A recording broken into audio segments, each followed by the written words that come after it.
Hello दोस्तों, स्वागत है आपका अपने YouTube चैनल स्टडी ओनली पर। तो दोस्तों, आज हम कक्षा 12 के विषय मानव भूगोल के मूल सिद्धांत। दोस्तों, ये भूगोल की इस किताब का नाम है। क्या दोस्तों? मानव भूगोल के मूल सिद्धांत, यह भूगोल की किताब का नाम है। ठीक है दोस्तों, आज हम चैप्टर 6 दोस्तों द्वितीय क्रियाएं। दोस्तों, हमारे चैप्टर 6 का नाम है द्वितीय क्रियाएं के बारे में पढ़ेंगे। ठीक है दोस्तों, तो दोस्तों बने रहिए वीडियो के अंत तक। दोस्तों शुरू करते हैं आज का हमारा यह वीडियो। तो दोस्तों देखिए अध्याय 6 द्वितीय क्रियाएं। तो दोस्तों शुरू करते हैं यह वीडियो। तो दोस्तों हमारा पहला पॉइंट है विनिर्माण का अर्थ। तो दोस्तों विनिर्माण का क्या अर्थ है? दोस्तों देखिए, विनिर्माण से आज से किसी भी वस्तु का उत्पादन। क्या दोस्तों? विनिर्माण से आज से किसी भी वस्तु का उत्पादन है, जैसे लोहे व इस्पात को गढ़ना, खिलौने बनाना व अंतरिक्ष यान निर्माण आदि। दोस्तों ये सभी विनिर्माण के अंतर्गत आते हैं। ठीक है दोस्तों, यह था अपना विनिर्माण का अर्थ। आगे चलिए दोस्तों, हमारा दूसरा पॉइंट है आधुनिक बड़े पैमाने पर होने वाले विनिर्माण की विशेषताएं। देखिए दोस्तों इसका उत्तर। दोस्तों आधुनिक बड़े पैमाने पर होने वाले विनिर्माण की विशेषताएं दोस्तों 4 प्रकार की है। दोस्तों देखिए, पहली कौशल का विशिष्टीकरण या उत्पादन की विधियां। तो दूसरा यंत्रीकरण। दोस्तों तीसरा प्रौद्योगिकी नवाचार। दोस्तों चौथा संगठनात्मक ढांचा एवं स्थिरीकरण।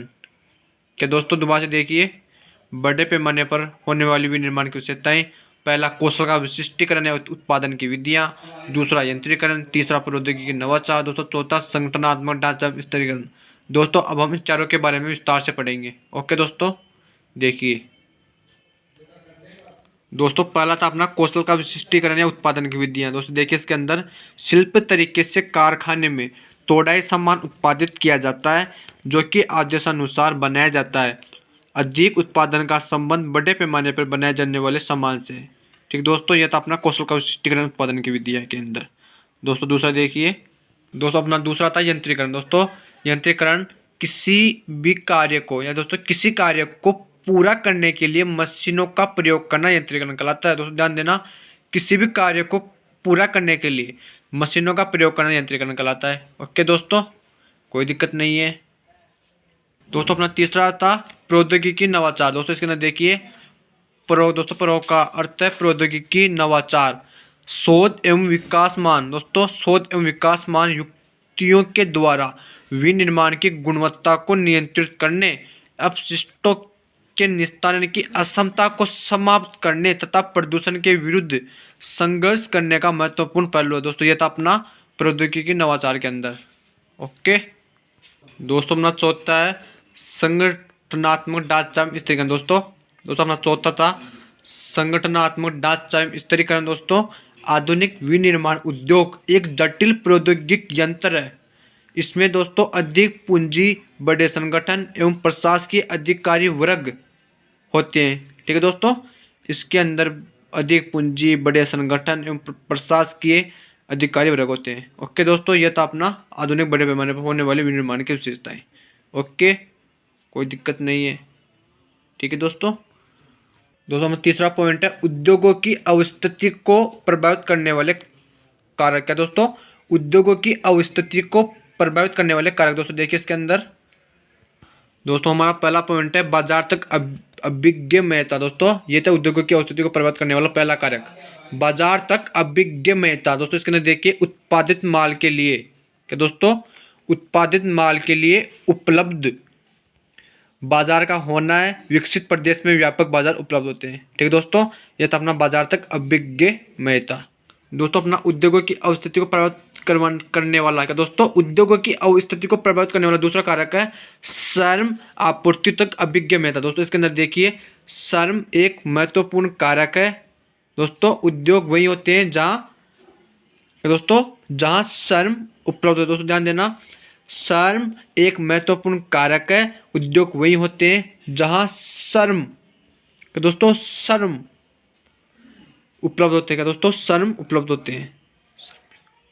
दोस्तों अपना उद्योगों की अवस्थिति को प्रभावित करने वाला तीसरा कारक है शक्ति के साधनों तक अभिगम्यता। क्या दोस्तों? शक्ति के साधनों तक अभिगम्यता। इसके अंदर देखिए दोस्तों, वह उद्योग जिनमें अधिक आपूर्ति की आवश्यकता होती है वह ऊर्जा के स्रोतों के समीप लगाए जाते हैं।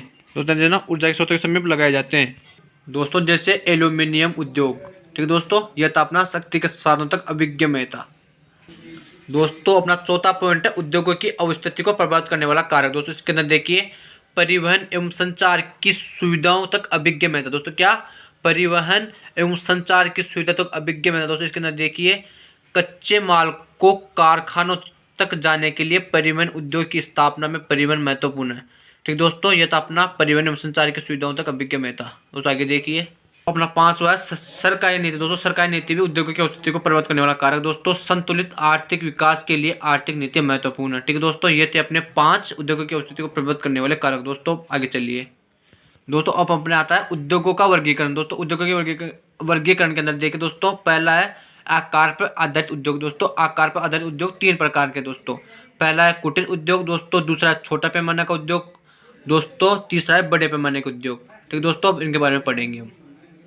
दोस्तों पहले आप कुटीर उद्योग देखिए। दोस्तों कुटीर उद्योग दोस्तों यह निर्माण की सबसे छोटी इकाई है। दोस्तों ध्यान देना, निर्माण की सबसे छोटी इकाई है दोस्तों। इसमें शिल्पकार या मजदूर स्थानीय कच्चे माल का उपयोग करता है। दोस्तों क्या करता है दोस्तों? इसके अंदर शिल्पकार मजदूर कच्चे माल का उपयोग करता है दोस्तों इसमें दैनिक जीवन की छोटी छोटी चीज़ों का निर्माण किया जाता है दोस्तों। फिर इन वस्तुओं को स्थानीय बाजारों में बेच दिया जाता है। दोस्तों अधिक पूंजी और परिवहन की आवश्यकता इसमें नहीं होती है दोस्तों, जैसे आचार मूर्ति चटाई आदि। ठीक दोस्तों, तो दोस्तों देखिए अपने कुटीर उद्योग का एक उदाहरण। दोस्तों ये देखिए एक व्यक्ति द्वारा अपने आंगन में बर्तनों का बनाना। तो दोस्तों ये आदमी देखो कैसे अपने आंगन में बर्तनों को बना रहा है। दोस्तों ये अपने कुटीर उद्योग के अंदर आता है। नागालैंड में घरेलू उद्योग का एक उदाहरण। ठीक है दोस्तों, और चित्र देखिए आप। दोस्तों ये देखिए अरुणाचल प्रदेश में सड़क किनारे बांस की टोकरी बनाता है एक व्यक्ति। दोस्तों ये आपको एक व्यक्ति दिख रहा है दोस्तों, ये देखो बांस की टोकरी बना रहा है सड़क के किनारे। वो चित्र देखिए दोस्तों। देखो दोस्तों असम में कुटीर उद्योग के उत्पादों की बिक्री। दोस्तों कैसे कुटीर उद्योग के उत्पादनों की बिक्री हो रही है। ठीक है दोस्तों, ये था अपना कुटीर उद्योग के चित्र। दोस्तों ये था अपना कुटीर उद्योग। दोस्तों अब हमारा छोटा पैमाने का उद्योग आता है। दोस्तों अब देखिए छोटे पैमाने का उद्योग में कम पूंजी की या कम पैसों की आवश्यकता होती है दोस्तों। इसमें कम मशीनों की आवश्यकता होती है। इसमें स्थानीय कच्चे माल का प्रयोग किया जाता है दोस्तों। इसमें कम श्रमिकों की आवश्यकता होती है दोस्तों। उदाहरण जैसे चमड़ा उद्योग, कूलर उद्योग आदि। दोस्तों यह था अपना छोटा पैमाने का उद्योग। तो अपना तीसरा पॉइंट आता है बड़े पैमाने के उद्योग। दोस्तों बड़े पैमाने के उद्योग में अधिक पूंजी अधिक पैसों की आवश्यकता होती है दोस्तों। इसमें अधिक बड़ी बड़ी मशीनों की आवश्यकता होती है दोस्तों। इसमें कच्चा माल आयात किया जाता है। इसमें अधिक कुशल श्रमिकों की आवश्यकता होती है दोस्तों। इसमें बड़े पैमाने के उद्योग के उदाहरण देखिए दोस्तों, जैसे लोहा इस्पात उद्योग, मोटर गाड़ी उद्योग आदि दोस्तों बड़े पैमाने उद्योग के अंतर्गत आते हैं। ओके दोस्तों, यह था अपने उद्योगों का वर्गीकरण। तो अब अपने बड़े पैमाने के उद्योग में देखिए दोस्तों, ये देखो दोस्तों जापान में एक मोटर निर्माण कंपनी के कारखाने में यात्री कार के संयोजन प्रक्रिया। दोस्तों देखो कैसे जापान के मोटर निर्माण में तो दोस्तों कार की संयोजन प्रक्रिया चल रही है। ठीक है दोस्तों, ये था अपना बड़े उद्योग का एक उदाहरण, मोटर निर्माण कंपनी। दोस्तों और देखिए बड़े पैमाने उद्योग का एक उदाहरण दोस्तों, तमिलनाडु की नीलगिरी पहाड़ियों में चाय बागान तथा कारखाना। ठीक दोस्तों, पहाड़ियों पर दोस्तों चाय के बागान तथा कारखाना है, जिसके आप चित्र में देख रहे हो। दोस्तों यह था हमारा चौथा पॉइंट, उद्योगों का वर्गीकरण, आकार पर आधारित उद्योग। ठीक है दोस्तों, चलते अपने आगे। दोस्तों अब हमारा पांचवा पॉइंट है कच्चे माल के आधार पर उद्योग। दोस्तों कच्चे माल के आधार पर उद्योग देखिए दोस्तों, पहला कृषि आधारित उद्योग। दोस्तों इसके अंदर देखिए खेतों से प्राप्त कच्चे माल को विभिन्न प्रक्रियाओं द्वारा तैयार माल में बदलकर विक्रय के लिए बाजार में बेचा जाता है। क्या दोस्तों?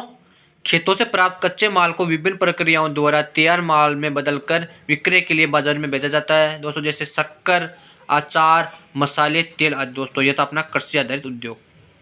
दोस्तों अपने कच्चे माल के आधार पर दोस्तों अपना दूसरा है खनिज आधारित उद्योग। दोस्तों इसके अंदर देखिए खनिजों को कच्चे माल के रूप में उपयोग किया जाता है दोस्तों, जैसे सीमेंट, मिट्टी के बर्तन आदि। दोस्तों यह था अपना खनिज आधारित उद्योग।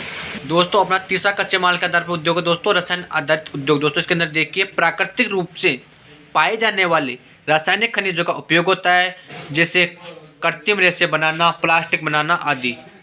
दोस्तों कच्चे माल के आधार पर दोस्तों अपना चौथा नंबर का है दोस्तों वनों पर आधारित उद्योग। दोस्तों इसके अंदर देखिए वनों से प्राप्त कच्चे माल का उपयोग कर बनाए जाने वाली वस्तुएं होती है दोस्तों, जैसे फर्नीचर उद्योग, कागज उद्योग आदि। दोस्तों यह था अपने वनों पर आधारित उद्योग कच्चे माल का आधार। तो देखिए अपने वनों पर आधारित उद्योग का चित्र दोस्तों। अलास्का के केजिकान क्षेत्र में लकड़ी की लुगदी का कारखाना, जो दोस्तों आप इस चित्र में देख रहे हैं, ये अपने लकड़ी की लुगदी का कारखाना।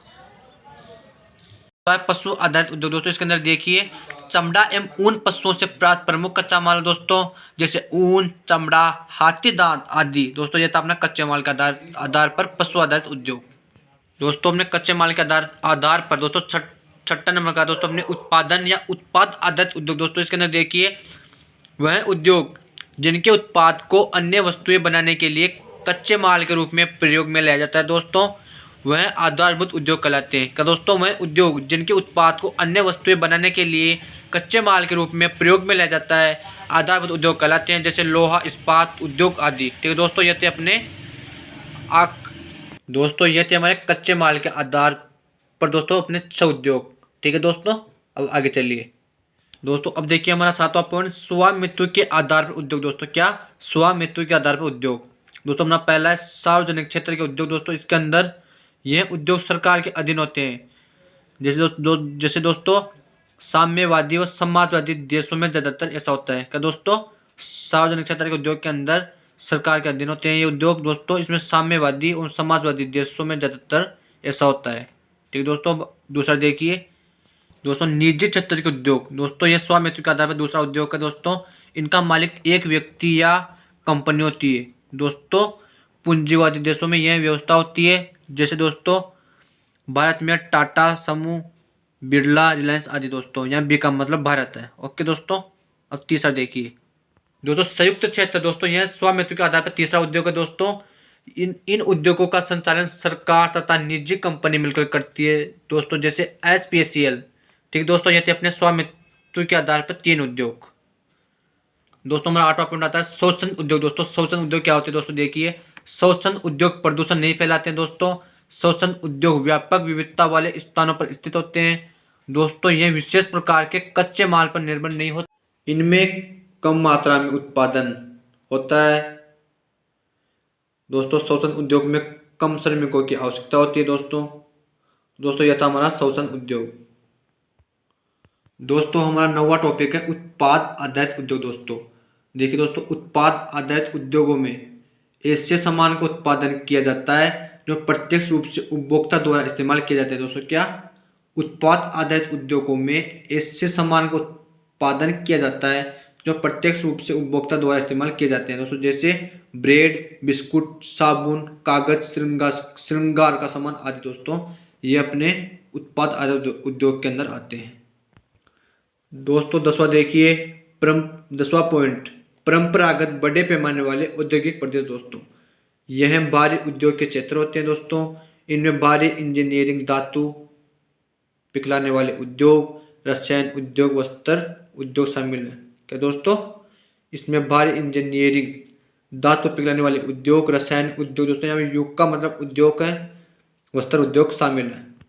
दोस्तों अब देखिए PBPVOP दोस्तों अर्थात परंपरागत। दोस्तों P का मतलब परंपरागत, B का मतलब बड़े, फिर P का मतलब पैमाने, फिर दोस्तों V का मतलब वाले, फिर दोस्तों O का मतलब औद्योगिक, दोस्तों फिर P का मतलब प्रदेश। दोस्तों इस प्रकार परंपरागत बड़े पैमाने वाले औद्योगिक प्रदेश दोस्तों, इनमें धुएं की चिमनी वाले उद्योग भी कहा जाता है। दोस्तों परंपरागत बड़े पैमाने वाले उद्योग को धुएं की चिमनी वाले उद्योग भी कहा जाता है दोस्तों इनमें रोजगार का अनुपात ऊंचा होता है, घटिया प्रकार के घर होते हैं, सेवा विकसित नहीं होती है, प्रदूषण की समस्या होती है। तो दोस्तों यह था अपना परंपरागत बड़े पैमाने वाले औद्योगिक प्रदेश।